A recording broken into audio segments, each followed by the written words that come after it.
Gênesis capítulo 1, verso 31, diz o seguinte, a primeira parte somente desse versículo: E Deus viu tudo o que havia feito, e tudo havia ficado muito bom. Repita comigo: e tudo havia ficado muito bom. Glória a Deus. Tudo que criou o Senhor é bom e perfeito. Os versos 17 e 18 do capítulo 3, que já fora lido, eu vou ler novamente. E ao homem declarou: visto que você deu ouvidos à sua mulher e comeu do fruto da árvore da qual eu lhe ordenara que não comesse, maldita é a terra por sua causa, com sofrimento você se alimentará dela todos os dias da sua vida. Ela lhe dará espinhos e ervas daninhas, e você terá que alimentar-se das plantas do campo. Amém? Agora vá lá para o livro de Romanos, carta de Paulo aos Romanos, Novo Testamento, capítulo 8, abra sua Bíblia lá, vamos ler os versos 19 a 22.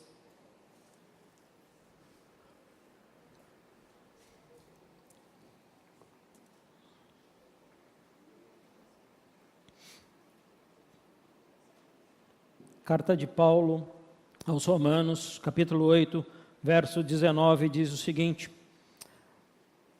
A natureza criada aguarda com grande expectativa que os filhos de Deus sejam revelados, pois ela foi submetida à inutilidade, em outra tradução vai dizer vaidade, não pela sua própria escolha, mas por causa da vontade daquele que a sujeitou, na esperança de que a própria natureza criada será libertada da escravidão da decadência em que se encontra, recebendo a gloriosa liberdade dos filhos de Deus.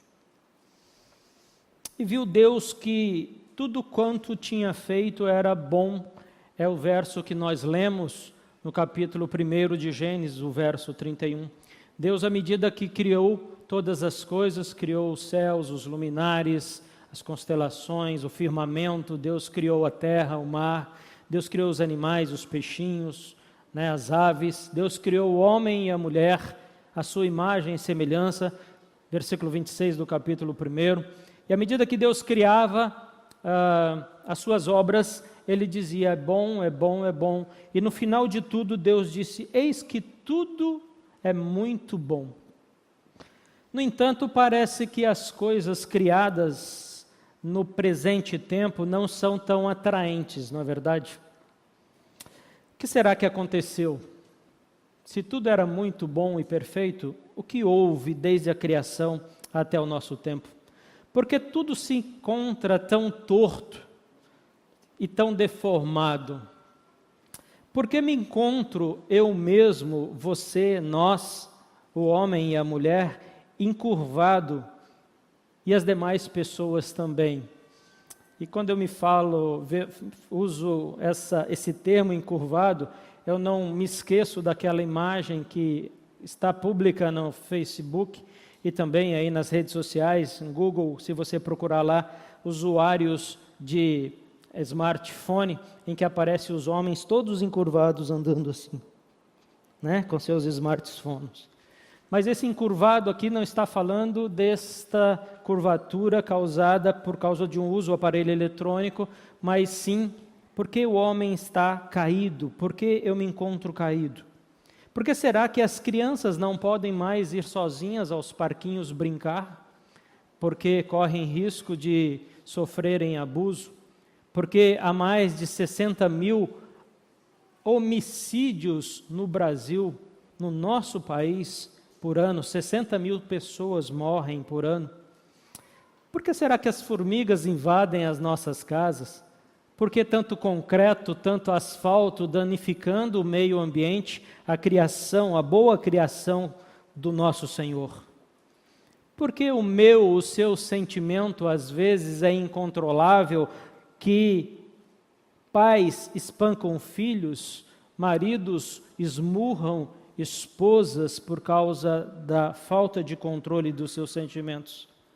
Porque há adultos desnudos nos museus e crianças sendo incentivadas a tocá-los.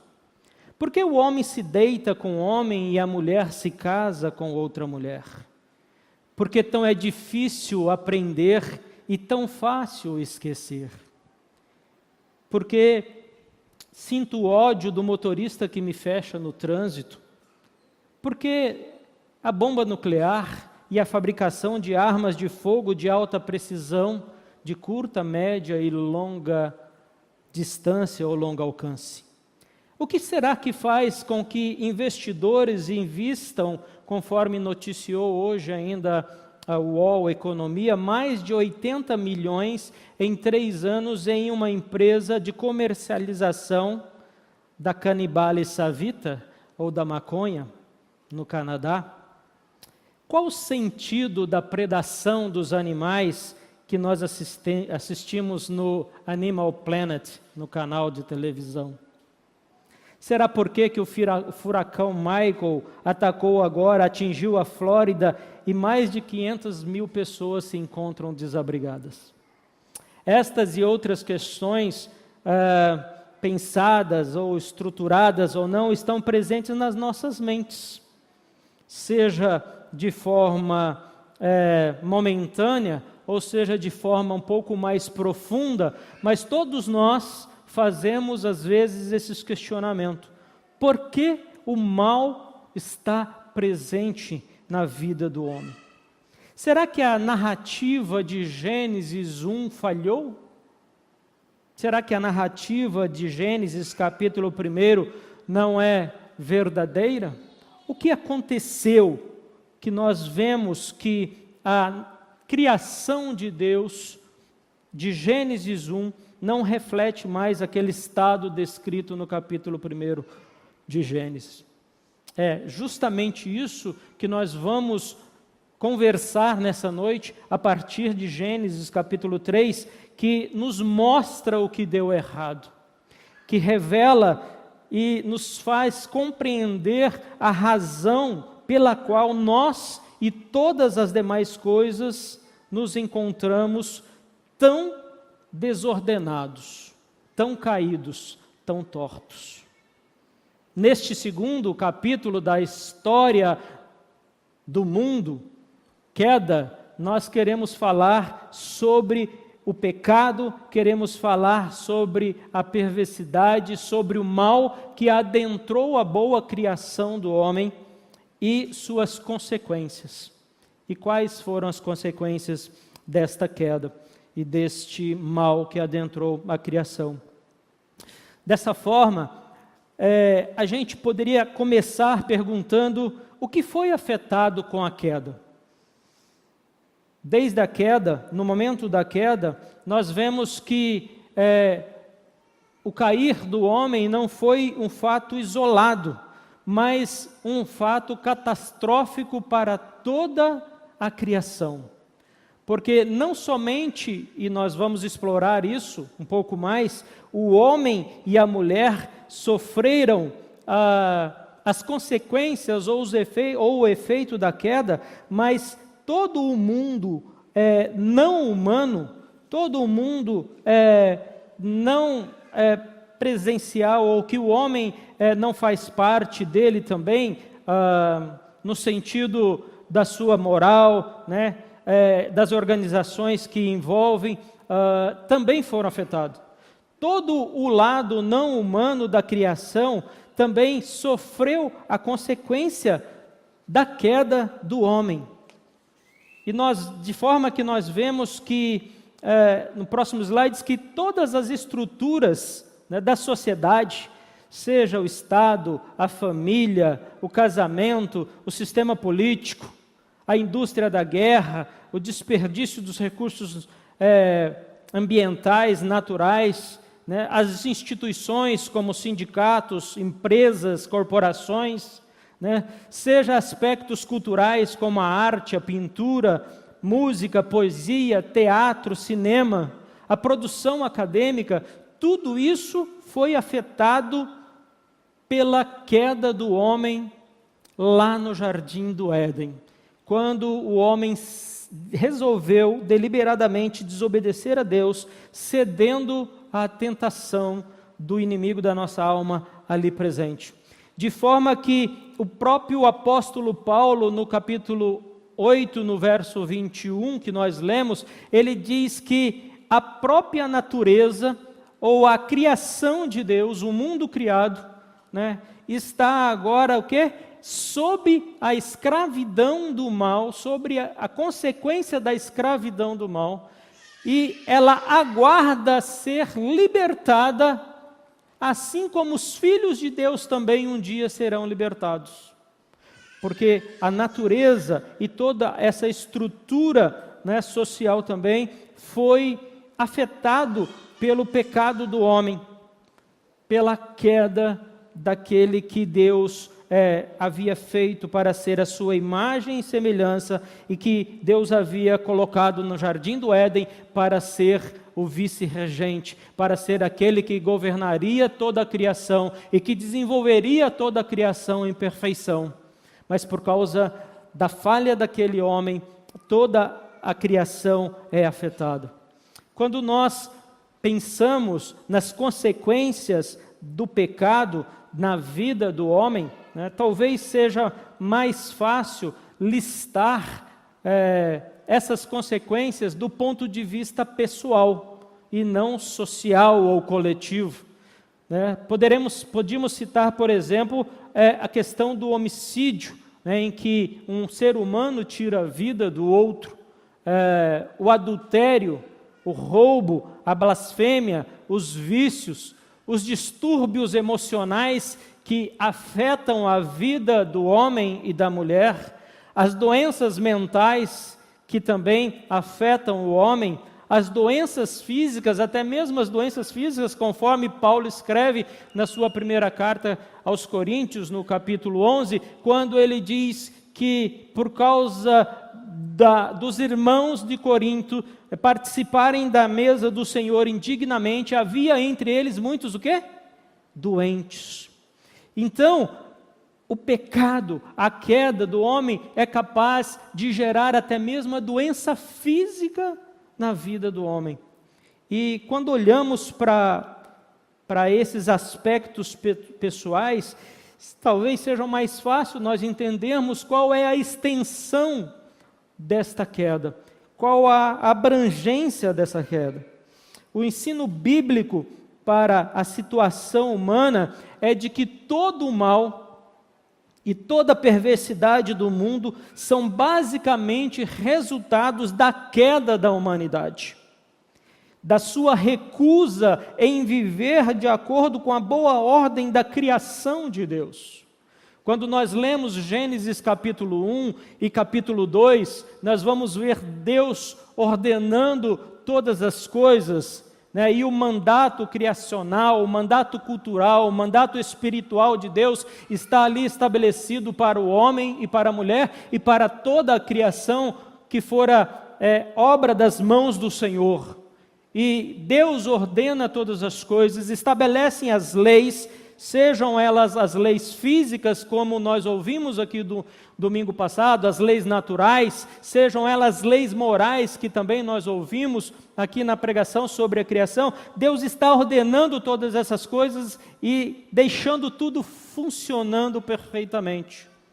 Como, me permita dizer e usar o exemplo, aquele relojoeiro que ajusta a máquina de um relógio para que as engrenagens funcionem perfeitamente, de forma que o relógio possa trabalhar e não haja atraso na medição da hora, do segundo, do minuto e da hora, do tempo.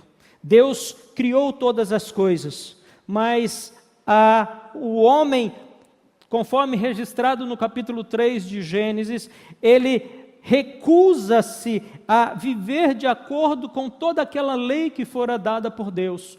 Ele recusa-se a obedecer o mandato criacional do Senhor e todas as suas leis. E quando ele toma essa decisão, ele traz para si uma responsabilidade muito grande, a responsabilidade da desobediência. e, consequentemente, não só para a sua vida, mas para toda a vida humana.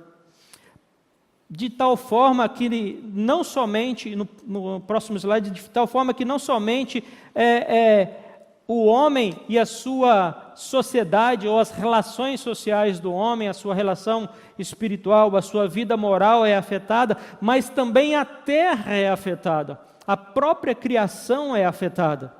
Em Gênesis capítulo 3, verso 17, que nós lemos lá que Deus disse para o homem o seguinte: visto que você deu ouvidos à sua mulher e comeu do fruto da árvore, visto que você desobedeceu, Deus diz para o homem: maldita é a terra por sua causa.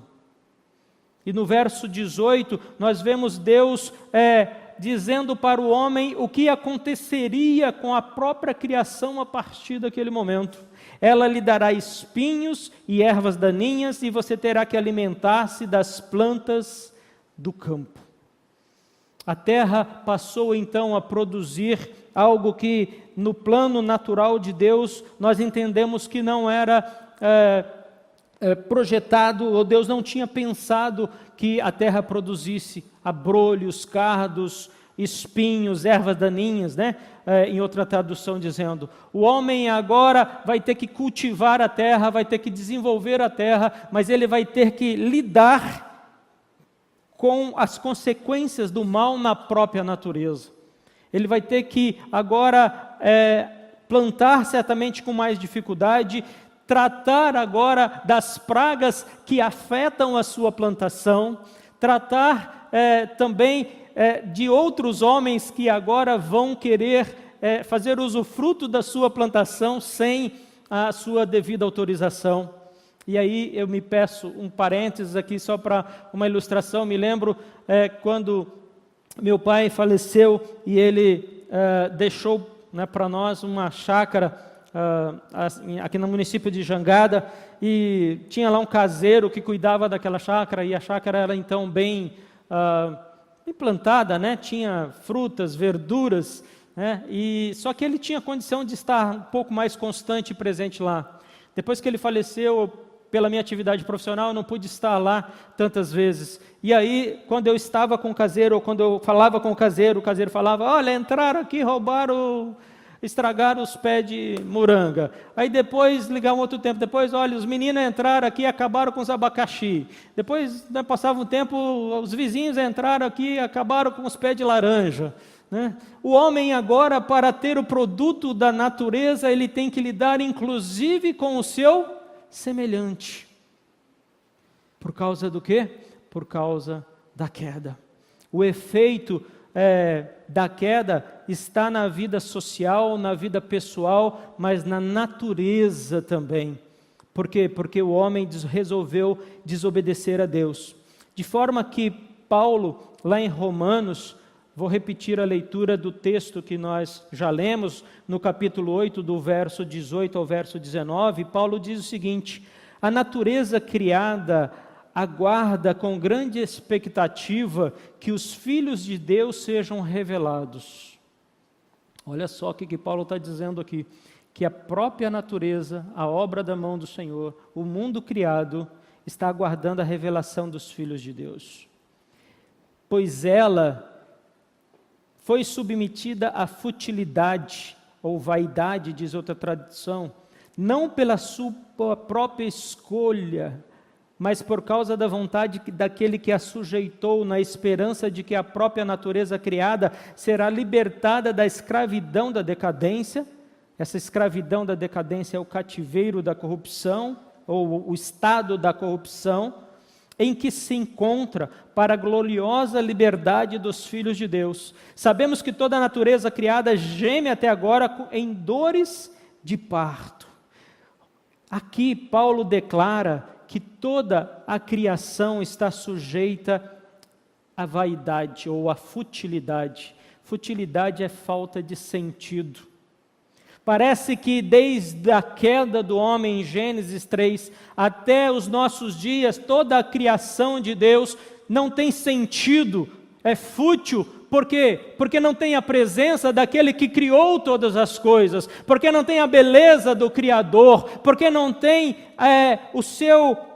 aquele que projetou, aquele que desejou, aquele que não somente desejou, projetou, mas colocou a sua mão como um artesão para cuidar de todas essas coisas. Paulo está dizendo que essa natureza está exposta a essa futilidade, a essa falta de sentido.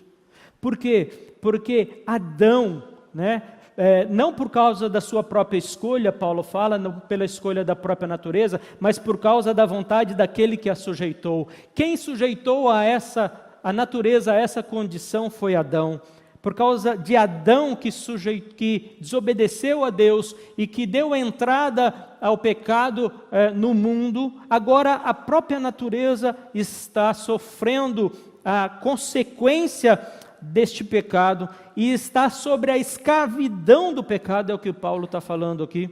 E essa escravidão da decadência é o cativeiro da corrupção, aguardando ser liberta desse cativeiro, dessa escravidão, porque também a natureza geme aguardando a sua restauração, a restauração total, assim como Deus irá restaurar o homem, Deus irá restaurar a vida moral, a vida social do homem, Deus também irá restaurar a criação, que sofre e geme em agonia, aguardando essa restauração.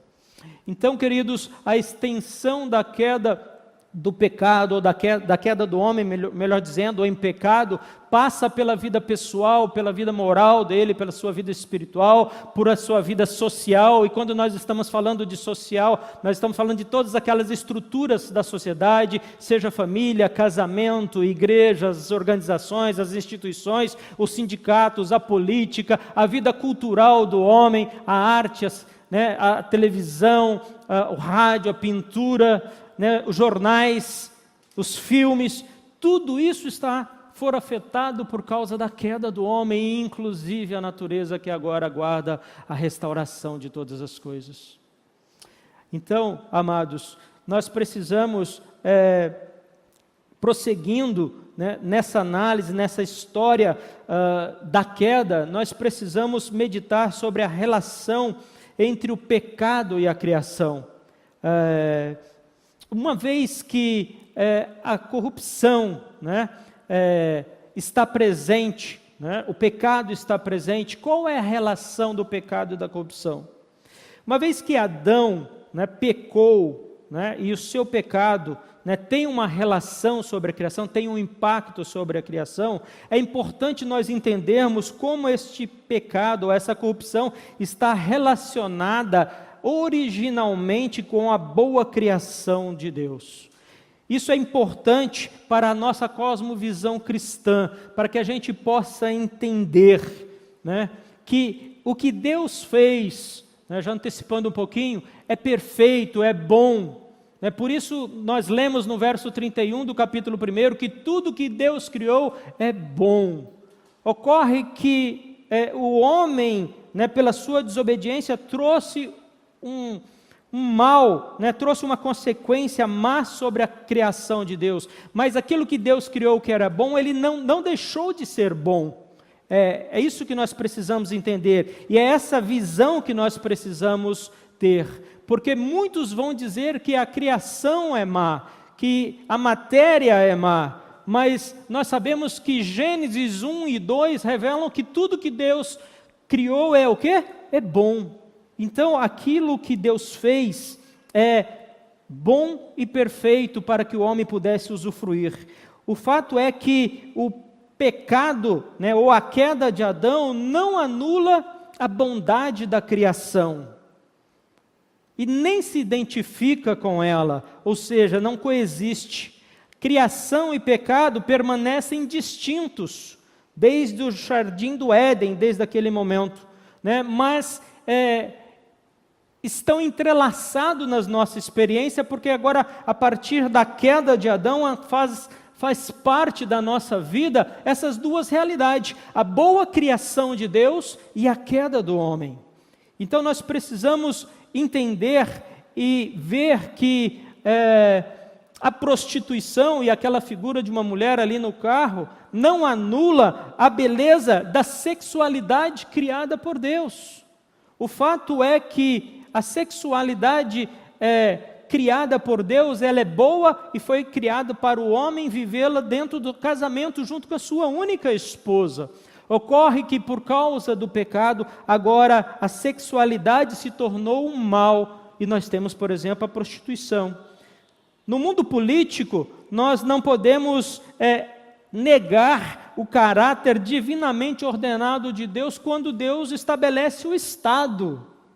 Quando Deus estabelece o homem e dá para o homem a sua organização social, ele se torna um Estado, ele começa a ter as suas leis, ele começa a ter a sua soberania, a nação, como o Estado começa a ter a sua soberania. Ocorre que alguns homens, por causa do pecado, vão se tornar tiranos, vão se tornar monarcas, vão se tornar imperadores e vão distorcer a questão e o papel do Estado na vida do homem, da mulher e da sociedade. A anarquia e o subjetivismo da arte moderna também não pode suprimir a beleza e a legitimidade criacional da própria arte. Deus deu ao homem o dom para fazer arte, para compor músicas, para esculpir, para pintar, para expressar os seus sentimentos através da arte. Ocorre que o pecado veio atrapalhar ou deformar tudo isso, ao ponto que nós temos hoje um congresso, por exemplo, a nona feira da anarquia, do movimento da anarquista cultural em São Paulo, que será realizada agora no dia 11 de novembro de 2018.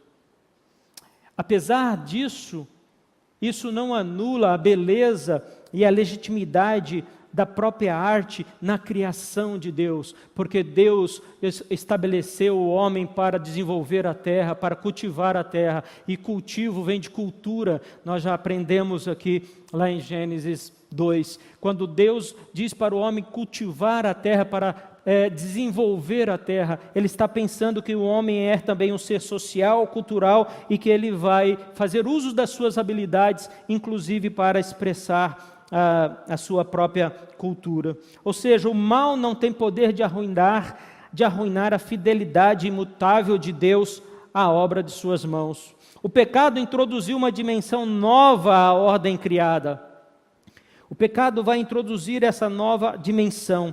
Ele não fazia parte da criação, boa criação das mãos de Deus, mas desde a sua origem, desde a origem do pecado, ele vai trazer essa nova realidade na experiência humana, na experiência da criação. A criação é de Deus, ela é boa, mas no entanto ela está agora sob também o efeito do pecado, sobre o efeito do mal. Por exemplo, poderíamos dizer assim que o ódio, no campo emocional, ele não faz parte da criação de Deus. Deus não cria o homem para sentir ódio, mas Deus cria o homem com faculdades emotivas. Agora, por causa do pecado, o homem vai sentir, ele vai desenvolver o quê? O ódio. Ele passa a desenvolver um sentimento que não estava originalmente no projeto de Deus, mas por causa do pecado que deformou o aspecto emocional do homem, que afetou a vida também emocional do homem, o homem passa a ter sentimentos que não estavam no substrato criacional ou no aspecto da boa criação de Deus no campo emocional do homem. De forma que o pecado, então, ele atinge a vida do homem de uma forma total e de uma forma ampla. João Calvino, tentando ajudar a igreja a entender isso, desenvolve talvez uma teoria, ou apresenta a teoria das duas ordens de João Calvino. Talvez seja mais fácil falarmos dessas duas ordens ou dessas duas realidades a partir da proposta de João Calvino, quando ele diferencia os dois acontecimentos, a criação e a queda. falando sobre a ordem da criação e a ordem do pecado e da redenção. Para João Calvino, essas duas realidades, elas são presentes, elas são como retas perpendiculares que se encontram num dado momento, mas elas não são congruentes, de forma que há uma relação entre a criação e o pecado e a redenção, né? Pecado e redenção, sempre que nós falarmos de pecado, a gente está falando de uma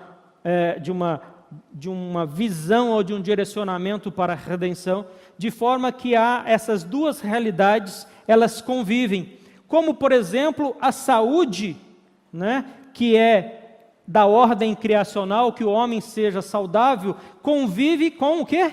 Com a doença e a cura.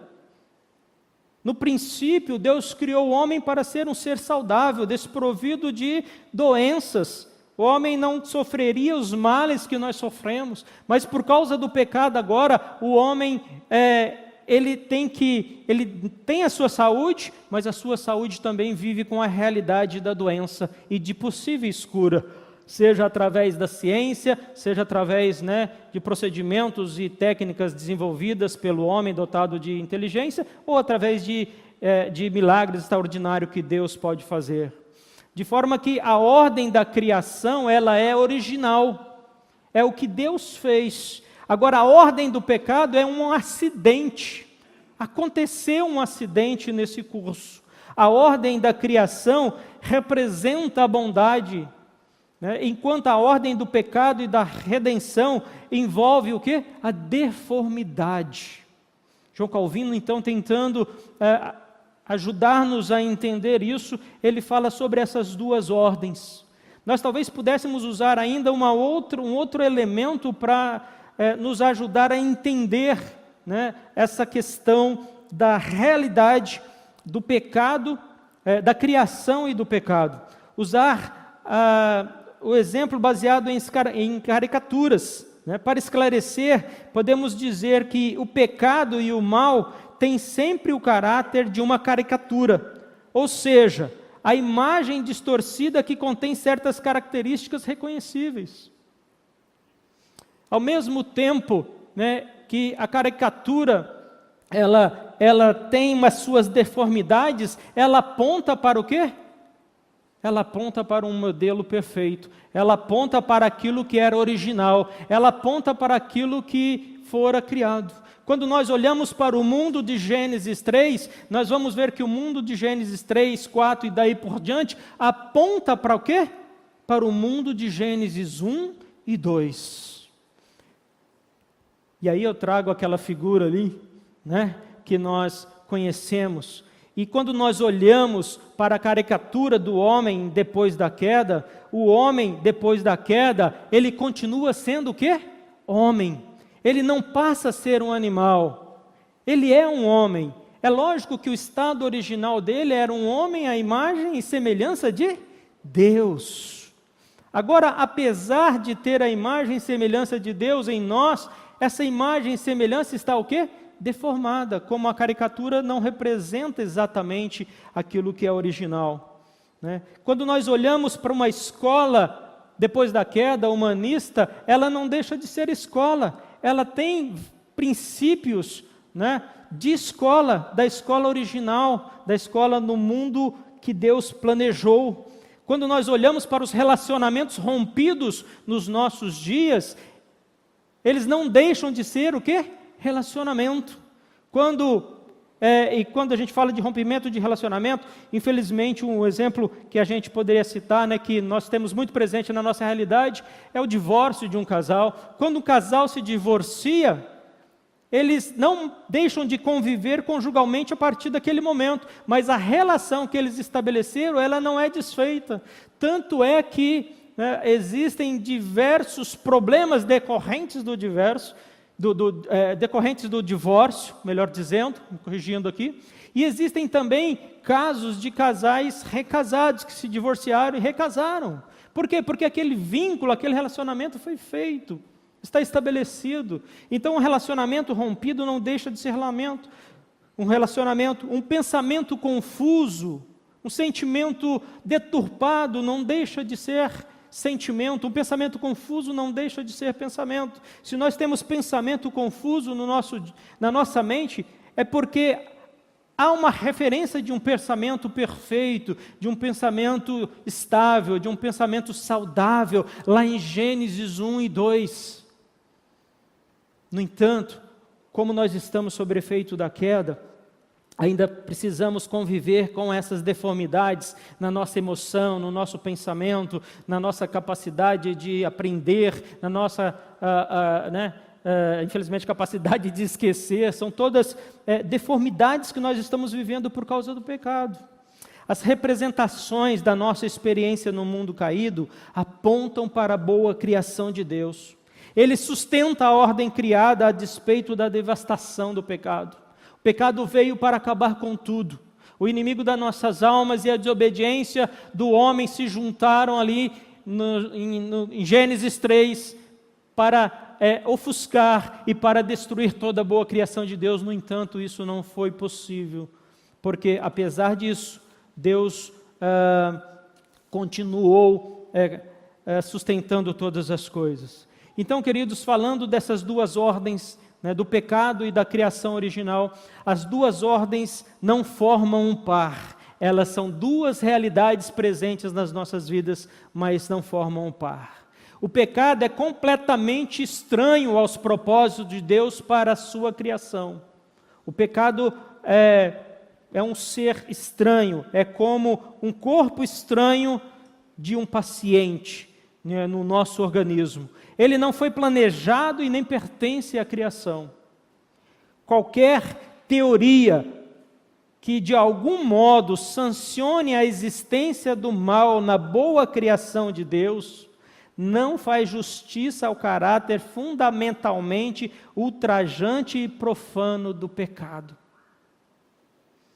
Sutil e sofisticadamente coloca a culpa pelo pecado no Criador, em vez de em nós por causa de Adão. Algumas teorias vão tentar tributar a Deus a culpa pelo pecado, mas o pecado, ele é uma consequência da desobediência do homem a Deus, conforme nós já ouvimos aqui, porque o homem resolveu não obedecer segundo o mandato criacional de Deus e tudo que Deus estabeleceu para ele em Gênesis 2, Gênesis 1 e Gênesis 2. Nesse sentido ainda, para que a gente possa falar sobre esses dois aspectos presentes na vida do homem, nós poderíamos falar da estrutura e da direção. É útil reforçar o conceito desses termos, que são bastante utilizados nessa nossa discussão e que são tratados teologicamente quando nós falamos desse conceito da criação e do pecado. A estrutura, ou esse termo, estrutura, substância, se referem a toda a ordem criacional da criação, a substância criacional de qualquer coisa que foi criada à existência. Quando nós estamos falando da criação, nós estamos falando de toda a estrutura e de tudo que envolveu o aspecto da criação, seja dentro daquilo que nós conhecemos nos nossos dias, do ponto de vista químico, físico, científico, seja do ponto de vista moral, emocional, tudo que estava envolvido na confecção de todas as coisas que existiram, seja do ponto de vista material ou imaterial, diz respeito à estrutura criacional de Deus, diz respeito àquilo que Deus criou.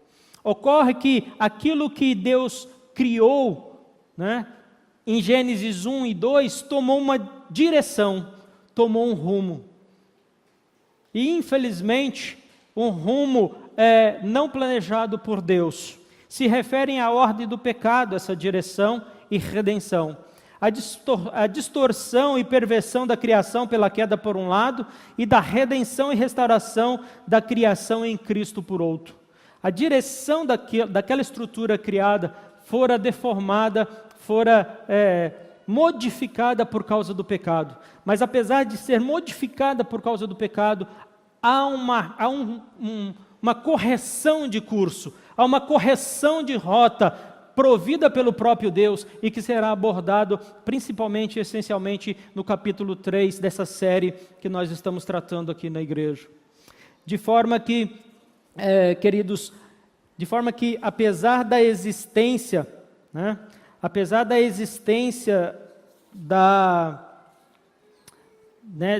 do pecado, né, essa direção que a criação tomou, ela pode ter dois sentidos, né? Ela pode ser tomada por qualquer coisa criada em direção a Cristo.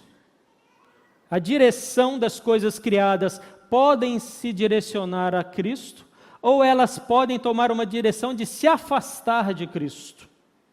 Seja os fenômenos culturais, como tecnologia, arte, conhecimento, sejam as funções humanas de emoção, sexualidade, racionalidade, sejam as instituições sociais, sindicatos, escolas, governos, corporações, empresas, tudo que foi criado pode tomar a direção de ir em direção a Cristo, ou pode tomar a direção de se afastar de Cristo. Essa dupla direção se aplica a todos esses fenômenos da criação. E à medida que essas realidades, né, dos fenômenos culturais, humanos e sociais se afastam dos desígnios criacionais, se afastam das leis naturais, normativas, né, se afastam desses desígnios, elas estão o quê? Sendo mal orientadas e desordenadas pelo pecado, por aquilo que aconteceu em Gênesis capítulo 3. Agora, à medida que elas se conformam com os mandatos de Deus de Gênesis 1 e 2, eles vão se aproximando, né, ou vão se parecendo, se conformando mais à pessoa de Cristo. De forma que nos nossos tempo presente, ou desde Gênesis 3, né, a tendência é que todas essas forças, né, sobre todo esse domínio de vida humano, se afaste de Cristo, se afaste dos desígnios criacionais de Deus. Mas Deus, né, proveu uma força maior, né, Deus proveu uma condição para que todos esses domínios do viver humano e da criação sejam agora conduzidos novamente a Cristo. E este é o projeto de redenção do Senhor que será abordado no capítulo 3. De forma que há essas duas forças atuando agora sobre a vida do homem. Então nós poderíamos dizer, e alguém poderia perguntar, bom, se o mal é tão forte assim, que mudou o curso da direção daquilo que Deus criou, o mundo está sem controle? O universo e a vida do homem, seja a vida cultural, seja a vida moral, seja a vida emocional do homem, e toda a criação está fora de controle? Isso aqui vai virar um caos. Próximo slide. Apesar da existência dessa força, dessa distorção criacional, ou da deformidade daquilo que Deus criou, Deus não permite que a desobediência do homem transforme a criação num caos absoluto. Ele mantém a sua criação em face de todas as forças da destruição. Deus abraça a sua criação, aquela figura quer representar isso ali, para que a sua criação não se torne um caos absoluto, e que para que os homens que estão dentro dessa criação pensem assim, talvez você pense, esse Deus é um Deus fraquinho, ou um Deus sem poder, ou um Deus sem controle. Apesar do efeito da queda estar sobre a criação, Deus não permite que a criação se descambe ou se torne um caos. Ele mantém a sua criação em face de todas as forças da destruição. Por isso que um dia nosso coração, a nossa mente, a nossa alma, né, foi voltada para Deus, porque Deus falou conosco. E você era como um cachorro, né, bravo, incontrolável, que não tinha coleira e nem corrente, né? Essa figura é usada para representar o que Deus faz com o mundo caído. O homem caído é como um cão bravo, né, que se você soltar da corrente, ele vai causar um grande dano e inclusive pode gerar o dano da sua própria vida. Não é isso que nós vemos às vezes nos imperadores, nos tiranos, né?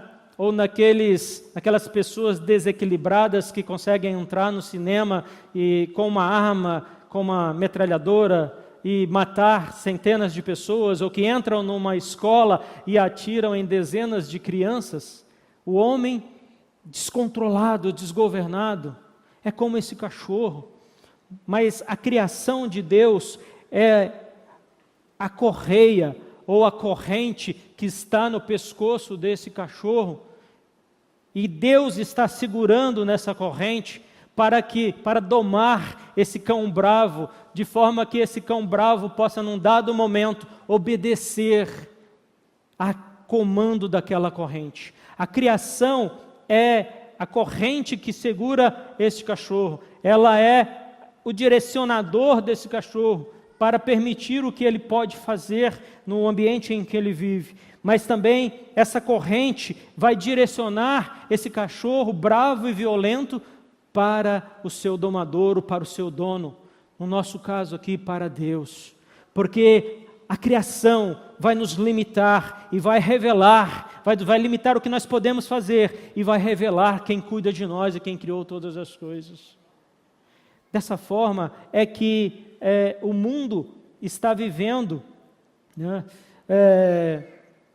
e que nós poderíamos também usar ainda os conceitos teológicos para poder representar essas duas realidades, quando os teólogos vão falar de graça comum e graça especial. Esses termos são chamados, né, são tratados pela teologia, por causa da bondade de Deus para com todos os homens, tanto os crentes como os não crentes. A fidelidade divina à criação produz frutos na vida pessoal, social e cultural da humanidade. Isto é graça comum. Todo homem está aí sob o que nós teologicamente chamamos de graça comum, que nada mais é do que a bondade criacional de Deus. O arroz que nasce lá na plantação, ele alimenta todo homem e toda mulher, independente se esse homem crê em Deus ou não. A chuva que cai rega a vegetação para todo homem. Isso é o conceito de graça comum, dessa estrutura que Deus criou. No entanto, aqueles homens que creem em Deus têm o que nós chamamos da direção chamada graça especial, que abrange toda a graça comum, tudo aquilo que Deus fez e que concede a todo homem, independente se o homem crer nele ou não. A graça especial traz para o homem, além disso, adicionalmente a isso, traz a capacidade, ou a condição, melhor dizendo, de ter o pecado perdoado e expiado em Cristo Jesus, tornando possível a verdadeira e genuína renovação interior do homem. Então, nesse entendimento, dessas duas estruturas, ou desses dois conceitos, da graça, da criação e do pecado, quando nós olhamos para a questão da graça comum, essa estrutura foi criada por Deus e está aí presente no mundo, independente se o homem crer nele ou não, e beneficia a todos. A graça especial é a direção especial revelada por Deus a todo homem que crê nele, que pode alcançar perdão para os seus pecados e a expiação dos seus pecados na obra que o próprio Deus fez. Portanto, pode passar o próximo slide. A estrutura da criação nunca é completamente eliminada pela má direção. O pecado não vai eliminar a criação. O pecado não vai ofuscar aquilo que de bom Deus já fez. Pode deformar, como uma caricatura que tem um pouquinho de defeito, mas aponta para aquilo que é original. Gênesis 1 e 2 falam da boa criação e da tarefa da humanidade nela. Gênesis 3 conta a história da queda e das suas consequências, né? Não corrupção antes da queda, Gênesis 1 e 2. Não corrupção, não existia corrupção antes de Gênesis 3. E uma criação sem mancha é possível. E isto é o que espera a criação. Romanos 8, Paulo diz. É possível, queridos, nós esperarmos, sonharmos, desejarmos, expectarmos Gênesis 1 e 2 novamente, porque Deus providenciou, lá em Gênesis ainda, a restauração para todas essas coisas. Nós precisamos olhar para a queda, mas não parar para a queda, nós precisamos olhar antes da queda e aquilo que Deus providenciou a partir da queda. Precisamos olhar para aquilo que Deus fez, porque tudo que Deus fez é bom. E diz versículo 31 de Gênesis 1, muito bom. Quando nós olhamos para isso, nós precisamos alimentar a esperança no nosso coração, de que Deus trará novamente essa realidade às nossas vidas. Nesse sentido, queridos, indo para a finalização, nós precisamos entender o sentido da palavra mundo, que é usada na Bíblia. Nós vimos que o mundo terreno criado não ficou livre da queda, ele sofreu também seus efeitos por causa da queda. A distorção pelo caso do pecado afetou toda a humanidade. Esse vasto e âmbito consequência do pecado aí é chamado nas Escrituras de mundo. Quando as Escrituras se referem a essa vasta consequência do pecado, às vezes as Escrituras vai se referir a isso como mundo. A palavra mundo também, das Escrituras, tem outros sentidos, como criação, terra habitada, algo que polui. E nós precisamos, olhando para isso que contamina a criação, especificamente, nesse sentido que nós queremos abordar aqui, nós podemos ler alguns textos. Por exemplo, quando Jesus, lá em João 18, 36, ele diz lá, meu reino não é deste mundo. Jesus não está falando aqui de terra, mas ele está falando do contexto do efeito do pecado, da vastidão do pecado. Ele está falando assim, o meu reino, não pertence a essa terra, mas ele vem do Pai para cá. A gente já vai comentar um pouquinho mais isso. O Paulo, quando lá em Romanos capítulo 12, ele diz o seguinte, não se amoldem ao padrão deste mundo. Ainda Paulo, lá em Colossenses capítulo 2, verso 8, diz o seguinte, tenham cuidado para que ninguém os escravize a filosofias vãs e enganosas que se fundamentam nas tradições humanas e nos princípios elementares deste mundo e não em Cristo. Tiago, falando a respeito da religião, ele fala, religião é cuidar dos órfãos e das viúvas em suas dificuldades e não se deixe corromper pelo mundo. Pedro diz o seguinte, capítulo 2 da sua segunda carta, versículo 20, se tendo escapado das contaminações do mundo por meio do conhecimento de nosso Senhor e Salvador, Jesus Cristo. O que nós precisamos entender, próximo slide, é que o que precisamente se quer dizer com esse sentido negativo da palavra mundo aí. Para Paulo, o termo se refere à totalidade da vida não redimida, dominada pelo pecado. É isso que Paulo está dizendo, quando ele usa esses termos lá em Colossenses, ou o texto de Romanos, quando nós lemos, quando Paulo diz para a gente não se conformar com este mundo. Mundo, para Paulo aqui, é a depravação da terra, ou seja, a consequência do pecado sobre a criação. Mundo aqui, para Paulo, quando ele está falando, é a antítese da bondade criacional, ou seja, é a oposição à bondade criacional de Deus lá em Gênesis 1 e 2. E Tiago, nessa mesma concordância, ele diz lá no capítulo 4, verso 4 da sua carta, dizendo o seguinte, não compreendeis que a amizade do mundo é inimiga de Deus? É isso que Tiago diz, próximo slide, já falou. Nesse sentido, queridos, para entender essa palavra mundo, que trouxe algumas confusões no entendimento da cristandade ao longo da história, algumas confissões cristãs vão entender mundo como algo mundano ou secular, vão limitar ou segmentar o mundo a determinadas áreas da vida, né? E algumas igrejas cristãs, alguns irmãos cristãos fizeram isso, de forma que eles atribuem, né, a ciência, a arte, os negócios, a política, o esporte, o jornalismo, todo aspecto pecaminoso. E eles falam que isso é o quê? Mundano. E essa mesma cristandade vai fazer uma segmentação, ou criando um outro mundo, um outro domínio, né, sagrado, aonde para esses cristãos a igreja, né, o estudo teológico e a vida piedosa de cada crente faz parte do que é sagrado. Então cria-se dois domínios, cria-se dois mundos, um mundo secular, né?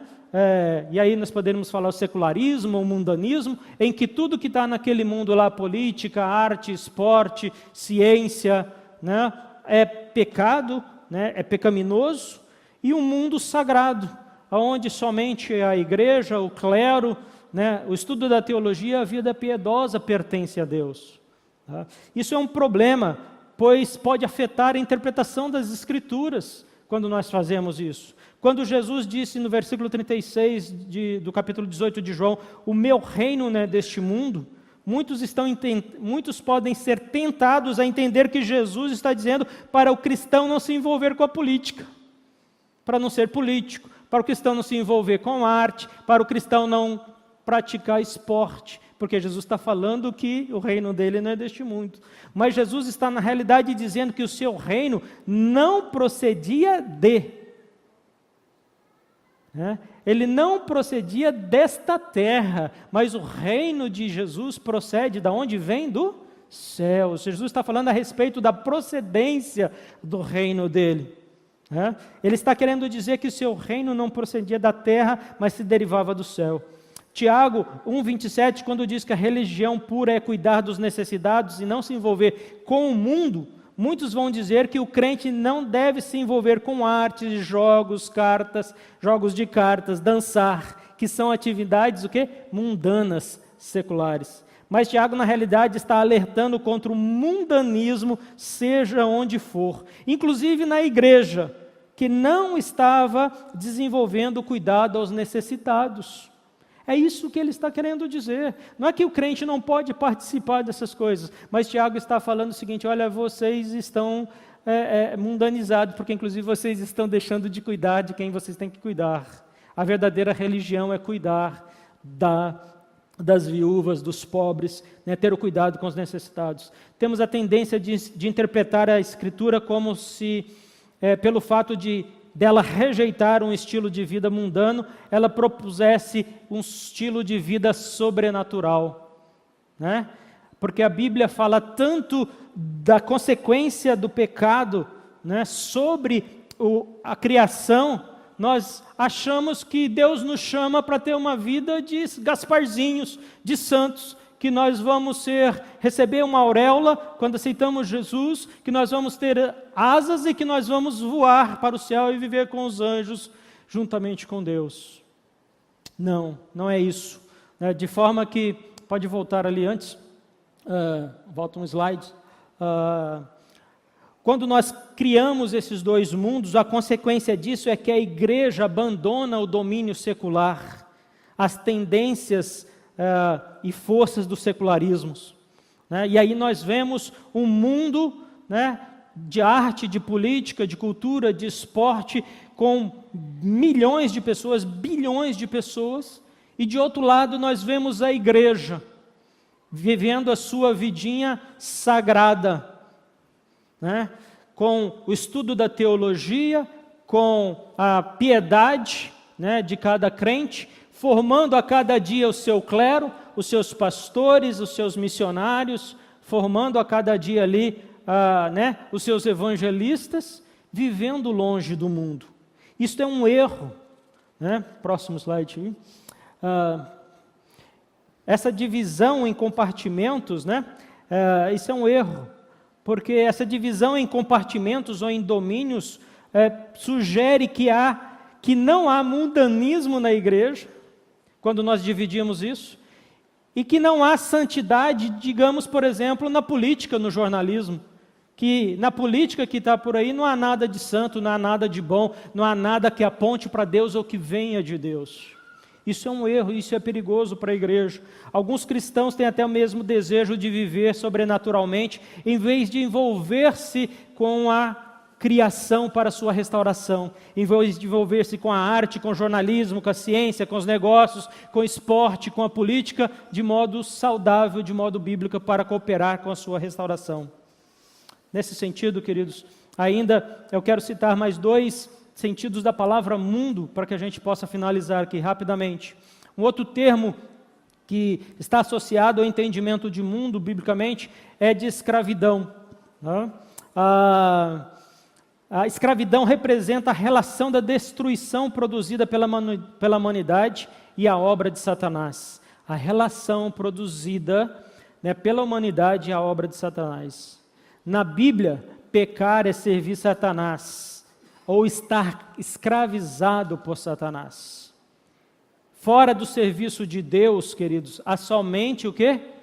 Serviço a Satanás. Por isso que Jesus disse que não é possível servir a 2 senhores. Ou você serve a Deus, e se você não estiver servindo a Deus, você está servindo quem?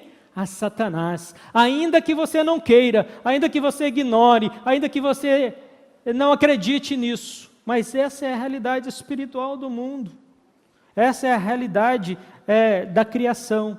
E quando a criatura não encontra liberdade em obedecer às normas do Criador, ela vai encontrar somente o quê? A escravidão de Satanás. E daí se origina então o império da escravidão, ou o império do mal dominando o mundo, né?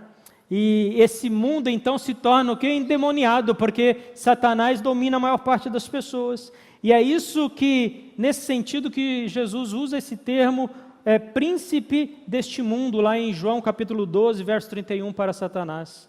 Porque na realidade, aqueles que não estão servindo a Deus, estão servindo o quê? A Satanás. E este mundo então, que serve a Satanás, é um mundo o quê? Endemoniado. E Satanás então é o príncipe deste mundo. Então, embora haja o domínio do mal espiritual, o homem não pode deixar de ser responsabilizado pela queda, queridos. O homem, né, apesar de ter esse domínio do mal, ele tem a sua participação na queda. Pois a sua desobediência, aliada à sujeição aos poderes das trevas, gerou o quê? A queda e as suas consequências. Observe, querido, que o domínio terreno da terra não havia sido afetado enquanto o homem não cedeu à serpente.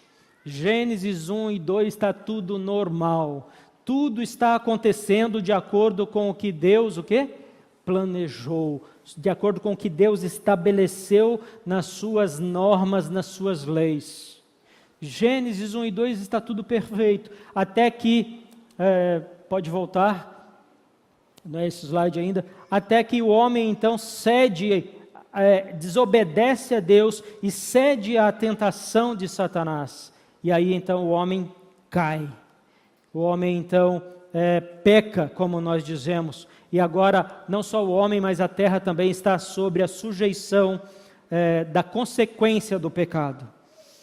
E finalizando, um outro entendimento, um outro termo, né, para entendimento da palavra mundo na Bíblia, é terra ou terreno. Quando nós lemos Paulo escrevendo aos Colossenses, capítulo 3, verso 5, dizendo assim: façam morrer tudo que pertence à natureza terrena de vocês. Ou quando Paulo escreve o seguinte, lá em Filipenses 3,19, eles só pensam nas coisas terrenas.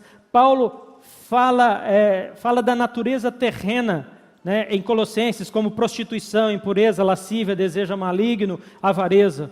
Ou quando ele fala sobre os ímpios, né, os inimigos da cruz, melhor dizendo, em Filipenses, ele está pensando o quê? na vida terrena. Ele se refere à terra corrompida, à terra caída, ou à consequência do pecado sobre a criação. Por isso ele diz o seguinte: façam de tudo para mortificar em vocês tudo que pertence à natureza terrena. E aí Paulo, para fazer um contraponto disso, no mesmo capítulo 3 de Colossenses, ele fala para a igreja o seguinte: pensai nas coisas que são da onde? De cima.